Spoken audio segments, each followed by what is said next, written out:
I'm Lily, 28. And in 3 months, I'm marrying Richard, 30. To understand my current situation, I need to take you back to my childhood. My parents, Claire and Tom, met in college and got married young. They had me at 25. And for the first decade of my life, we were a close-knit family. Weekends at the lake house, family game nights, and bedtime stories were a part of our routine. Everything changed when I was 10. Dad started working late more often, and Mom seemed stressed. I overheard arguments about someone named Tanya, but I didn't understand what was happening. One day, I came home to find Mom crying in the kitchen. She sat me down and explained that Dad had been having an affair with Tanya, his co-worker, and they were getting divorced. I felt angry at Dad for hurting Mom and breaking up our family.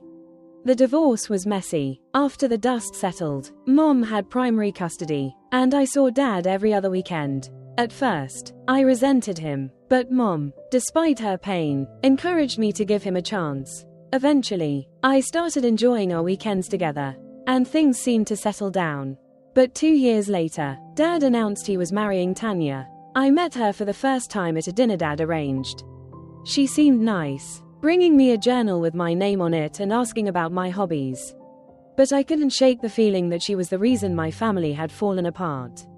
As I entered my teenage years, the tension kept rising. Dad and Tanya's mocking comments about my mother became more frequent, even more insinuating, deeply hurting my self-esteem. Every time I tried to defend Mom, Dad would dismiss it, saying I was just a child who didn't understand. Dad always took Tanya's side, as if I didn't even exist in the new family picture he was imagining.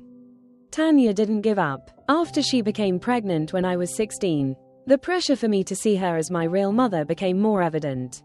Each day passed, and I felt trapped between two worlds. On one side was Mom, who always supported me, and on the other side was Tanya, who was trying to take my mom's place in my life. Then, Tanya miscarried at 20 weeks. Although I sympathized with her pain, I couldn't shake the discomfort every time she called me her daughter and insisted I call her Mom. Arguments became more frequent, and Dad always sided with her, believing I was heartless and selfish. Meanwhile, my relationship with Mom grew even stronger. She encouraged me to pursue my passion for writing, which led me to study journalism and eventually meet Richard. He was the only person who made me feel safe amidst the endless family battles. Now, as Richard and I prepare for our wedding, I decided that Mom would walk me down the aisle. She was the only one who had truly been there for me. When I informed Dad and Tanya, it came as no surprise that Tanya burst into tears while Dad exploded in anger. "What the hell are you doing? Tanya has been there for you all these years. And you think she doesn't deserve a role in your wedding?" Dad yelled, his eyes filled with rage.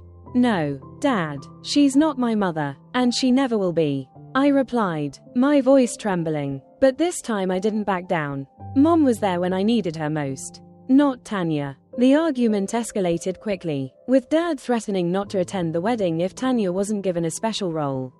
He tried to manipulate my emotions, reminding me of the gifts, the trips Tanya had given me as a way to make me reconsider. But nothing could replace the unconditional love and support my mom had shown me. Richard squeezed my hand. "This is our wedding, not theirs," he said in a low but firm voice. He was my only source of strength now. However, extended family began to interfere. Some advised me to compromise, saying that a wedding only happens once and maintaining peace with family was the most important thing. I felt like I was being torn between obligation and my desires. Part of me felt guilty, but another part of me was furious. They were turning my wedding into their battlefield. I knew I would have to make the final decision, and this time, I wouldn't let anyone force me into anything. After the fight, Dad and Tanya didn't speak to me for weeks. Things were tense, and I found myself constantly checking my phone, dreading any messages from them. Then one day, Tanya called me, crying. She apologized for the years of pressure and said she just wanted to be close to me. She asked if we could meet for coffee, and after some hesitation, I agreed, hoping to clear things up before the wedding.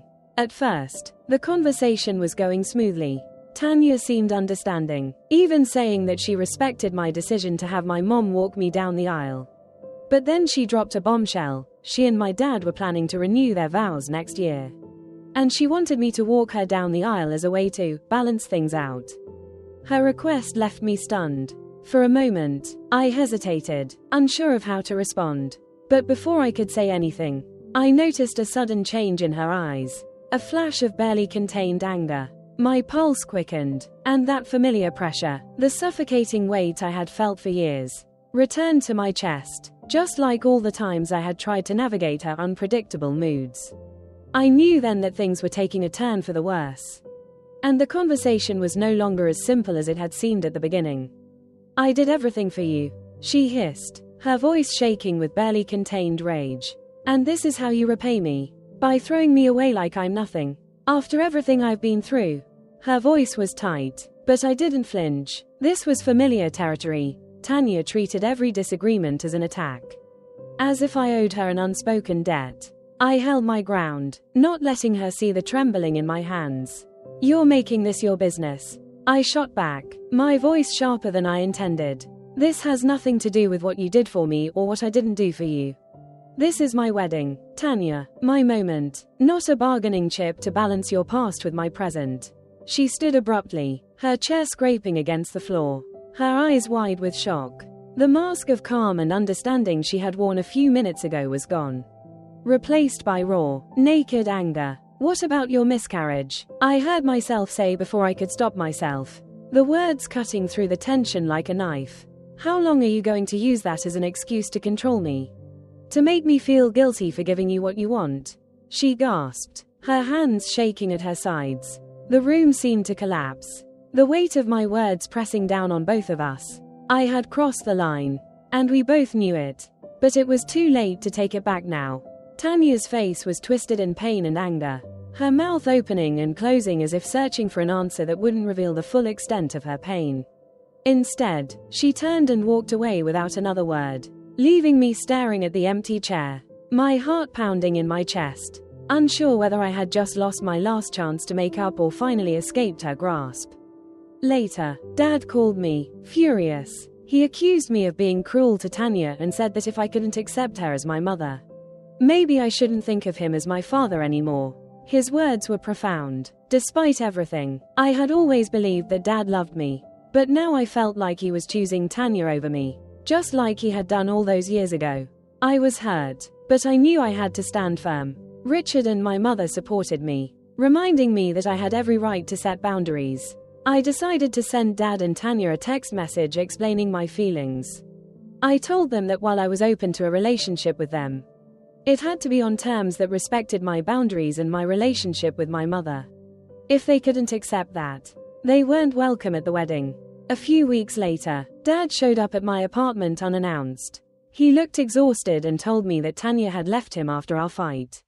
She had gone to live with her sister, saying she couldn't handle the rejection anymore. Dad was horrible, sometimes apologizing, sometimes blaming me. Then Dad dropped a bombshell. After Tanya's miscarriage, they had tried to have a baby because they thought it would make me accept Tanya as my mother. I was stunned. That explained a lot about their behavior, but it also made me angry. They were trying to manipulate me into accepting a relationship that I wasn't comfortable with. I told my dad that I needed time to process things and asked him to leave. I called my mom, who listened patiently and reminded me that it was okay to prioritize my emotional health.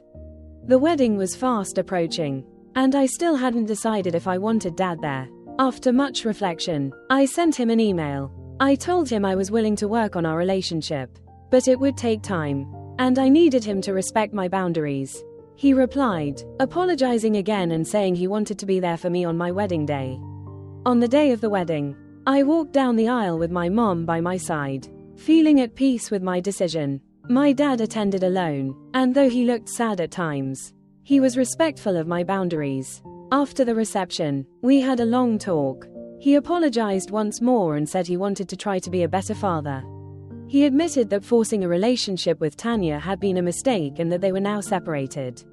We've decided to start rebuilding our relationship slowly, with no pressure. It won't be easy, but I'm cautiously optimistic. As for Tanya, I haven't reached out. I think we both need time to heal. My focus now is on my new life with Richard and continuing to set healthy boundaries with my family.